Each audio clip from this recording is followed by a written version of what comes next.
Good morning, everyone. Let's continue our topic. Implementation of inclusive education in India.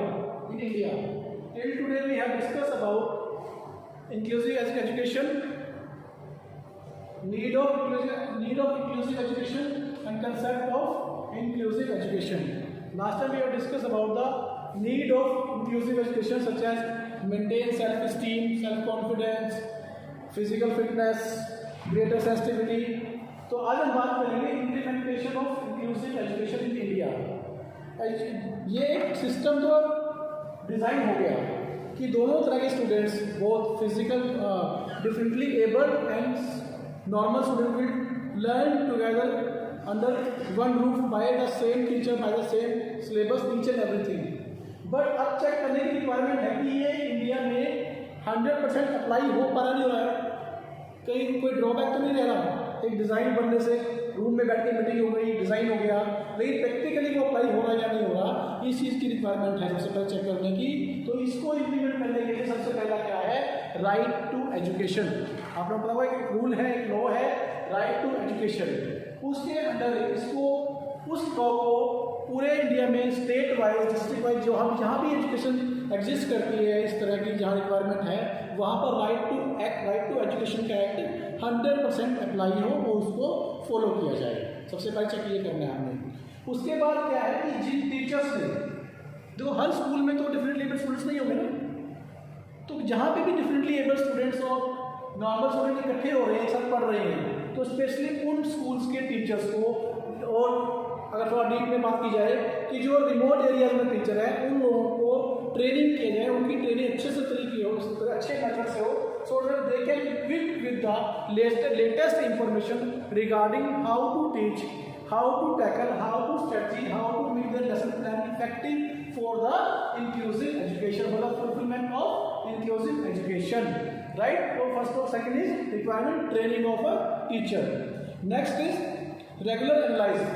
अब क्या हुआ कि inclusive education हो गई, राइट टू एजुकेशन एक्ट हो गया, टीचर्स की ट्रेनिंग हो गई। उसके बाद टाइम टू टाइम एनालाइज होना चाहिए कि आप, फॉर एग्जाम्पल अप्रैल में सेशन स्टार्ट हुआ, अप्रैल मई 2 महीने की स्टडी हुई है, जून में ज़्यादा समर वेकेशन होती है, जो भी रहता है, तो उन 2 मंथ के बाद, पर्टिकुलर टाइम पीरियड के बाद उन चीज़ों के ऊपर जो हमने किया अब तक, उनकी एनालाइज होना चाहिए। उनकी एबिलिटीज क्या है, वहाँ पर स्कूल में क्या रिक्वायरमेंट है, उनकी किस करिकुलम एक्टिविटी नो, किस करिकुलम को वो फॉलो कर रहे हैं, उसके लिए क्या है, सपोर्टिंग टीम डेवलप करनी चाहिए, जो time to time in schools में होने वाली एक्टिविटीज़ को स्टडी करते रहे और एनालाइज करते रहे। जहाँ पे कोई चीज़ चेंज करने की रिक्वायरमेंट को चेंज किया जाए, जिनको और डेवलपमेंट की जरूरत है, जहाँ पे और स्ट्रेस देना चाहिए चीज़ों को, वो सामने आएंगे, जिससे कि ये जो प्रोग्राम है ये और अच्छे तरीके से इफेक्टिव होकर सामने आएगा। राइट, उसके बाद है parents of both the students. First of all your differently abled, secondly normal students, इन दोनों के पेरेंट्स को यूज करें एज ए रिसोर्स पर्सन। जो टीचर क्लास में स्पेशल करता है to teach the specially requirements, उन एफर्ट्स को उनके पेरेंट्स के साथ स्टडी किया जाए, so that they can know the challenges for the teacher और they can work like a team member. वो घर पे भी उन चीज़ों को इसे अप्लाई कर पाएंगे। एक बच्चा स्कूल में आया, उसने सीखा ABC, डिफरेंटली एबल्ड बच्चों को ABC अलग तरीके से समझाई जाएगी। उनके पेरेंट्स डिफरेंटली एबल्ड नहीं है, वो नॉर्मल है, तो they should also be train so that they can teach their students their words at home properly. Right, उसके बाद आपके पास जो भी आपके स्कूल में जो एजुकेशन जहाँ पे हो रही है डिफरेंटली एबल्ड्स के लिए, उनके साथ कोई भी सिंपैथेटिक एटीट्यूड ना रहे। 2 बच्चे में क्लास में मान लीजिए 34 स्टूडेंट्स है, 70 नॉर्मल है, फॉर एग्जाम्पल 70 डिफरेंटली एबल्ड है, तो मेरे लिए वो 34 है। एक गलती किसी बच्चे ने की है, नॉर्मल स्टूडेंट ने की, उसके जो पनिशमेंट है, जो मेरे रिएक्शन है, वो सेम रहना चाहिए कहीं ना कहीं डिफरेंटली एबल्ड के लिए। कहीं भी मेरे बिहेवियर में, कहीं भी स्कूल के अदर स्टाफ है, स्कूल में जितने भी वर्किंग स्टाफ मेंबर्स हैं, टीचिंग नॉन टीचिंग वट जो भी है, गेट कीपर से लेकर प्रिंसिपल तक, उनके सामने, बच्चों के सामने कहीं भी उनको ये रियलाइज ना किया जाए कि हाँ यू आर डिफरेंटली एबल्ड, इसलिए आपको एक्सक्यूज किया जाएगा। अगर उनको अलग छोड़ दिया गया just because of their physical disability और डिसऑर्डर, तो फिर ये तो प्रॉब्लम जीरो हो जाएगा, फिर इंक्लूसिव तो रहा ही ना वो। तो इंक्लूसिव का मतलब क्या है कि one for all for one, right. Next आपके पास, अब बच्चा स्कूल में आएगा, कौन से स्कूल में आएगा, जो नॉर्मल स्कूल स्टूडेंट है उसी स्कूल में डिफरेंटली एबल बच्चा भी आएगा। तो कहीं ना कहीं इनरोलमेंट से पहले, एडमिशन से पहले school should be ready for the arrangements of transport facility, classrooms, chalk, जहाँ पे टीचिंग एड्स होती हैं उनको भी वो सामने रखे, उनको भी वो अरेंज करके रखे क्लास में, so that the teacher can use each and every resource at the particular time, right. The admission देने से पहले school should equipped with these special needs for the differently abled students, right. उसके बाद आपके पास suitable examination. देखिए education क्या है, education how much we learn,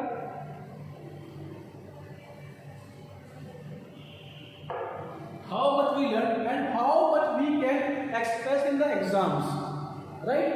तो जो पीरियडिक एग्जाम है, पीरियडिक असेसमेंट्स हैं आपकी, या जो रेगुलर हाफ ईयरली एग्जाम्स हैं, वो भी इन बच्चों के लिए हो और उनको डिजाइन करने के लिए हम एक्सपर्ट्स की हेल्प ले सकते हैं, so that these student can feel the challenges regarding their studies, regarding their curriculum, right. तो जब तक उनके पास सामने चैलेंज नहीं आएगा तब तक वो पढ़ने को तैयार नहीं होंगे।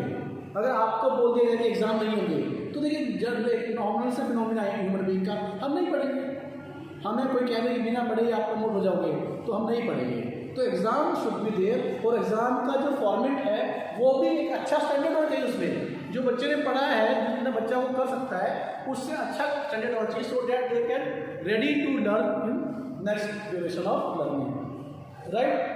उसके बाद the most important is there should be sincere efforts to make relation between normal students parents and differently abled students. जब दोनों के माता पिता, दोनों के पेरेंट्स में अच्छा रिलेशन होगा, दोनों में फ्रेंडली रिलेशन होगा, दोनों एक दूसरे के घर में विजिट करेंगे, फंक्शन में विजिट करेंगे, तो कहीं ना कहीं उन दोनों बच्चों में भी कहीं ना कहीं एक अच्छा रिलेशन डेवलप होगा, एक सोशल रिलेशन में डेवलप होगा, जो उनकी इस बात को अमिट करेगा कि वो डिफरेंटली एबल्ड है, which will enhance there confidence, right. उसके बाद आपके पास है requirements of specially differently abled students, कि जो उनके पास बुक्स हैं, जो नोटबुक्स हैं, जो उनके पास डायरीज हैं, ट्रांसपोर्टेशन है, क्लासरूम का मटेरियल है, जो भी असिस्टिव है, बैग है, बुक्स हैं, व्हाटसोएवर एक स्टूडेंट नीड्स इन अ स्कूल। सो डिफरेंटली एबल्ड के लिए जो भी इक्विपमेंट्स हैं, जो भी ये एक पैकेज है, it should be designed bye school and provided by the school, right. तो हम तक हमने डिस्कस किया implementation of inclusive education in India, कि जो भी बच्चे डिफरेंटली एबल्ड इंक्लूसिव एजुकेशन में पढ़ रहे हैं वहाँ के स्कूल्स कैसे होना चाहिए, पेरेंट्स का रिलेशन कैसे होना चाहिए, टीचर ट्रेन होने चाहिए, उसके बाद राइट टू एजुकेशन का एक अच्छी तरीके से अप्लाई हो वहाँ पर, उनके दोनों तरह के दोनों बच्चों के पेरेंट्स में अच्छा कोऑर्डिनेशन हो। उसके बाद वहाँ पे किसी बच्चे को डिफरेंटली एबल्ड स्टूडेंट्स को ये शो नहीं कर सिंपैथेटिक एटीट्यूड नहीं दिखाना कि आप चलो कोई बात नहीं, आप डिफरेंटली एबल्ड हो, आपको आपके लिए जंक्शन नहीं। जब वो इकट्ठे बैठे हैं, there learning should be equal and punishments reaction should be equal. कोई बच्चा वो अगर एग्जाम में अच्छा नहीं कर पाया तो उसको ग्रेस मार्क्स नहीं देने क्योंकि वो डिफरेंटली एबल्ड है, नो, राइट। उसके बाद है the concern stationery, books, transportation, classroom में फर्नीचर कैसा है, वो सब क्या है, should be provided design by the school and provided by the school, right. These are the implementation analyzed for the inclusive education in India.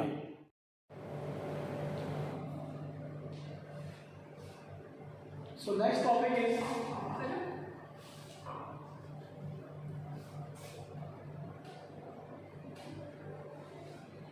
role of professionals for CWSN.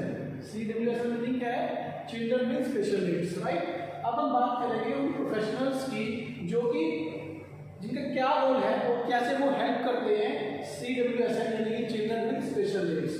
तो first professional है school counsellor, second is physiotherapist, next is occupational therapist, then physical education teacher, speech therapist and special therapist, right. तो ये 6 concept जो है वो आज discuss करेंगे regarding the role of professionals for CWSN. So first is school counselor. School counselor is a person who work with students for their proper mental growth. He is a person who is a member of educational team, और ये school बच्चों की special needs बच्चों को कैसे help करता है, उनको एकेडमिक गोल्स को अचीव करने के साथ साथ उनके सोशल, उनके पर्सनल और कैरियर डेवलपमेंट के लिए जो भी गाइडलाइंस होती हैं उनको ये पर्सन प्रोवाइड करवाता है, उनके साथ उनको फेस टू फेस मीट करता है, इंटरेक्ट करवाता है फॉर एकेडमिक गोल, फिर कैरियर, फिर फॉर सोशल रिलेशनशिप और पर्सनल। इन कॉन्सेप्ट पे जो बातें होती हैं उनके साथ इन बच्चों को रूबरू कराता है, उनको इंट्रोडक्शन करवाता है ताकि वो प्रॉपरली अपना ग्रोथ कर सके, अपने आप को एक सोसाइटी में सेटअप दे सके, राइट। उसके बाद क्या है, ये उन बच्चों को अंदर कई बार बच्चों में कुछ फ्रस्ट्रेशन होती है, कुछ नेगेटिव थिंकिंग होती है, कुछ वो कई बार अपने आप को अंडर एस्टिमेट कर लेते हैं। तो उस वे में क्या है, काउंसलर उनकी काउंसलिंग करके, उनको स्टडी करके कि उनमें एंगर मैनेजमेंट है या नहीं है, स्ट्रेस मैनेजमेंट उसमें है या नहीं है, या फिर उसमें कन्फ्लिक्ट मैनेजमेंट तो नहीं है, उसके पॉजिटिव थिंकिंग में रहे। उसके बाद ये कहीं ना कहीं कुछ टीचर्स को भी हेल्प करता है, इस बच्चों के टीचर्स को, कि how to plan the strategy to control them, उनको संभालने के लिए किस तरह की स्ट्रेटजी को अपनाया जाए ताकि वो बच्चे को अच्छे से ज़्यादा वो पढ़ा सके। एक टीचर क्लास में जाके पढ़ाना ही काम नहीं होता, सबसे पहले क्या होता है उन बच्चों से इंटरेक्शन सेटअप करना, उनसे रिलेशन बना के रखना ताकि वो अपनी बात में जाके कह सके और बात को बच्चे ग्रैब कर सके। तो इस चीज़ में हेल्प करेगा बच्चों की स्कूल काउंसलर, राइट। उसके बाद क्या है, ये बच्चों के पेरेंट्स को भी, उनकी फैमिलीज को भी कम्युनिटी के साथ जोड़ने की टच करेगा कि जिन बच्चों को स्पेशल नीड्स है, जो special children with special needs, right. उसके बाद है फिजियोथेरेपिस्ट। फिजियोथेरेपिस्ट क्या होते हैं, फिजियो प्लस थेरेपी, जो बॉडी से हेल्प करते हैं, थेरेपी करते हैं, दो ज़्यादा से फिजियोथेरेपिस्ट। फिजियोथेरेपिस्ट का मेन कंसर्न रहता है आपकी बॉडी की मूवमेंट के साथ, आपकी मोटर एबिलिटी के साथ, मोटर स्किल्स के साथ।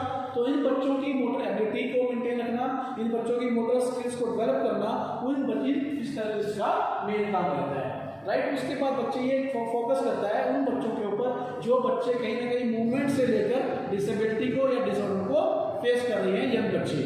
उसके बाद ये फिजियोथेरेपिस्ट उनको हेल्प, उनकी मेन कंसंट्रेशन आ जाती है फिजियोथेरेपिस्ट की, उसकी बॉडी के ऊपर, फंक्शनिंग के ऊपर, उसके बच्चों की स्पाइनल जो ब्लड है, सर्कुलेशन ऑफ ब्लड है, लंग्स है, उनको ये स्टडी करता रहता है टाइम टू टाइम, जिससे कि उनकी जो फिजिकल इंटरनल जो प्रॉब्लम्स हैं वो उनके सामने हाजर ना बन जाए। हो सकता है बच्चों को कहीं पेन हो रहा हो, चल ही नहीं पा रहा हो, हम लोग कहें चल चल चल दौड़ दौड़ दौड़। फर्स्ट ऑफ ऑल ये बच्चे अपनी प्रॉब्लम्स को, फिजिकल प्रॉब्लम्स को इतने अच्छे से एक्सप्रेस नहीं कर पाएंगे, तो कहीं ना कहीं फिजियोथेरेपिस्ट रिक्वायर्ड है जो उनकी मूवमेंट्स को स्टडी करके फिर चेक करें कि शायद हो सकता है बच्चे को वहाँ पे पेन हो रहा हो, राइट। उसके बाद है उनकी ड्रेसिंग है, उनके पास रेंज ऑफ टेक्निक्स यूज करता है। और फिजियोथेरेपिस्ट ट्रीटमेंट कैसे करता है, with the help of massage manipulation, electrotherapy, exercise, movements and hydrotherapy. Hydro means पानी की थेरेपी, राइट, वर्कफुल बात होता है उसके अंदर, वो इस तरह से बच्चों की हेल्प करता है। उसके बाद आपके पास है, ये दो हो गए, स्कूल काउंसलर हो गया, फिजियोथेरेपिस्ट हो गया। अब आता है आपके पास ऑक्यूपेशनल थेरेपिस्ट। ऑक्यूपेशनल थेरेपिस्ट कौन होता है, ये बच्चों के अंदर जो इनकी सेल्फ स्किल्स है, जैसे how to eat, how to dressing, how to bath, grooming, उनकी जो पर्सनल परफॉर्मेंस, जो स्किल केयर नीड्स है, उनको ये ग्रूम करता है, उनको ये डेवलप करता है। उसके बाद उन बच्चों को पार्टिसिपेशन में हेल्प करता है। किसी कोई प्ले, नाटक प्ले दे दिया उन बच्चों को, कोई एक प्रॉब्लम सॉल्विंग दे दिया, जो इनएक्टमेंट है, मोनोएक्टिंग है, उस तरीके से बच्चों को ये डेवलप करता है अपने आप को, अपने व्यूज को सोसाइटी में इंटरेक्ट करने के लिए। उसके बाद उन बच्चों को तैयार करता है ताकि वो बच्चे स्कूल को अडॉप्ट कर सकें। आपने कई बार देखा होगा आपकी क्लास में, प्राइमरी में, 5th 6th 7th 8th में, प्रीवियस क्लासेस में कुछ बच्चे स्कूल इसलिए ड्रॉप कर जाते हैं क्योंकि उनका स्कूल में मन नहीं लगता। ये कॉमन सी बात आती है ना, मेरा मन नहीं लगता स्कूल में, अडॉप्ट, क्यों, वो बच्चा उस स्कूल को अडॉप्ट नहीं कर पाया। तो ये प्रॉब्लम उनके साथ ज़्यादा हो सकती है। तो यहाँ पे ऑक्यूपेशनल क्या करेगा, उन बच्चों को हेल्प करेगा सो that they can adopt the school, school के साथ वो जुड़ सकें। उसमें बाद की बात है राइटिंग, स्टिचिंग, क्लासरूम के साथ अटैच होना, क्या समझाया जा रहा है, उसके बाद उनकी कोऑर्डिनेटिव एक्टिविटीज़ को इंक्रीज करना, हैंड और आई निशाना लगाना, टारगेट करना, उससे क्या वो आँख से वो देखेगा, हाथ से वो निशाना कर लेगा, तो उसका आई एंड हैंड का कोऑर्डिनेशन उसका इंप्रूव हो जाएगा। इस तरीके से उनके पास है कि कॉपी करना, कोई ब्लैक बोर्ड चीज नहीं दी है, उसको दूर बिठा दिया, साथ क्लास में बिठा दिया, वो लिखेगा प्रोफेशनल्स। तो ये क्या है, आई एंड हैंड का कोऑर्डिनेशन जब हो जाएगा तो वो सीधे बच्चा कहीं ना कहीं बहुत अच्छा हो जाएगा। देखकर काम कर लेना ये भी बहुत अच्छी, बहुत बड़ी बात होती है, राइट। तो this is the main function of occupational therapist for their personal care taker, how to eat, dressing sense, bathing, उसके बाद take care of their cloudiness, उसके बाद उन स्किल्स को फाइंड करना जो उन बच्चों की सोसाइटी में रहती है, उनको एक्ट देना, इलेक्टमेंट देना, कोई नॉन एक्टिंग देना, जिससे वो अपने आप को पार्टिसिपेट कर सके, अपने इमोशंस को शो कर सके। नेक्स्ट आपके पास physical education teacher. Physical education teacher is the same as I have studied before you. इनका सबसे अच्छा काम, सबसे पहला काम क्या होता है कि इन बच्चों, ये बच्चों में से टैलेंट को सर्च करें जो कि कहीं ना कहीं कुछ स्पेशल कर सकते हैं। उन बच्चों की, पूरे स्कूल के बच्चों की physical fitness, mental fitness, social fitness पर काम किया जाए, तो वही काम फिजिकल टीचर ने इन बच्चों के साथ भी करना है। उन बच्चों की फिजिकल डेवलपमेंट हो, मेंटल फिजिकल फिटनेस है, मेंटल फिटनेस है, सोशल फिटनेस है, उनकी फ्लेक्सिबिलिटी है, स्ट्रेंथ है, आई एंड हैंड कोऑर्डिनेशन है, इस तरह की एक्सरसाइज उन बच्चों को देना जिससे कि उन बच्चों में ये सब चीज़ें डेवलप हो सकें और प्रोग्रेस कर सकें, राइट। उसके बाद उन बच्चों के अंदर कहीं ना कहीं सेल्फ स्टीम बनी रहे। एक बच्चे को आपने बुलाया गाँव में मंडे टू सैटरडे, मंडे बच्चा आपके पास आया, फिजिकल एजुकेशन का बच्चा आया, उसने मंडे को लगाई for example 5 rounds, Tuesday 5 round, Friday 5 round, Saturday को 5 राउंड लगा रहा है, नेक्स्ट वीक आया, नेक्स्ट वीक फिर वो 5 राउंड लगा रहा है। चलो ठीक है, मानता हूँ फिजिकल एक्टिविटी हो रही है, but it will effect their self esteem कि सर ने मुझे 6 राउंड नहीं बोल रहे, तो हो सकता है मैं 6 राउंड नहीं लगा सकता, मैं 5 राउंड के लिए ही बना हूँ। जब बच्चे के अंदर ये बात आ गई तो फिर वो जो प्रोग्राम वो 2 वीक से कर रहा है वो 5 राउंड, वो 5 राउंड में वो बंद हो जाएंगे और एक तरह बच्चा ग्राउंड को छोड़ देगा, वो क्विट कर देगा, ग्राउंड जाएगा नहीं वो, और ना ही किसी को सजेस्ट करेगा टू ज्वाइन द ग्राउंड।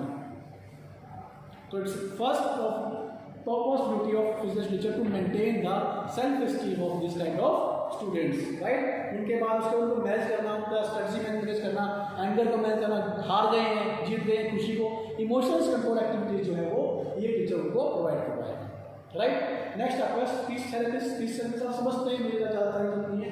जिन बच्चों के अंदर प्रॉब्लम है, स्पीचिंग प्रॉब्लम है, बोलने प्रॉब्लम है, या कम्युनिकेट नहीं कर पाते, उन लोगों के लिए स्पीच थेरेपिस्ट रिक्वायर्ड रहता है। ये उन बच्चों को लैंग्वेज को लेकर, स्पीच को लेकर एक्सरसाइज करवाते हैं, जिससे उनको एक कॉन्फिडेंस ये होता है कि हाँ they can also speak, they can also communicate with the society. तो वो कौन करेगा? स्पीच थेरेपिस्ट करेगा। ये भी बहुत बड़ी प्रॉब्लम होती है, बच्चा बोल सकता है वो, लेकिन वो अपनी बात को रखने को तैयार नहीं है, उसको पता नहीं है कि कौन से सजेस्ट करने हैं, वो स्ट्रेमिंग करता है, एक ही बात को बार बार बोलता रहता है, रेपिटेशन हो जाता है, रुकता बहुत है, रुकना रुकता बहुत है। तो वो क्या चीज़ें होती है, वो कहीं ना कहीं बच्चे को पीछे रखेंगी क्योंकि वो बोल नहीं पाएगा, राइट। एक कॉमन सी बात है, काफ़ी कोई बच्चा स्ट्रेमिंग करता है तो बच्चे करने से तो बच्चे उसके बोलने से पहले ही हंसना शुरू कर देते हैं, है ना, होता है ना, करते हो ना आप भी, ऐसा नहीं करना आज के बाद, ठीक है। तो वो जब बच्चा बोलेगा भी तब तक वो सीखेगा नहीं। तो क्या है, क्लास से बाहर उसको असिस्ट करेगा कौन? Speech therapist.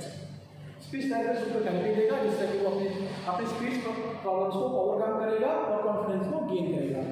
लास्ट आपके पास आज स्पेशल थेरेपिस्ट। स्पेशल थेरेपिस्ट क्या होते हैं? जिन बच्चों के अंदर प्रॉब्लम होती है, जिनका लर्निंग का, मेंटल, फिजिकल, सोशल, ये जो CWSM होते हैं, इनमें कहीं ना कहीं वेराइटी होती है।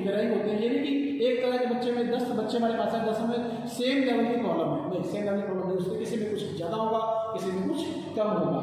उसी तरीके से क्या करते हैं, तो ये जो स्पेशल एजुकेशन होते हैं, स्पेशल एजुकेशन टीचर जो होते हैं, इन बच्चों को टाइम टू टाइम डिफरेंट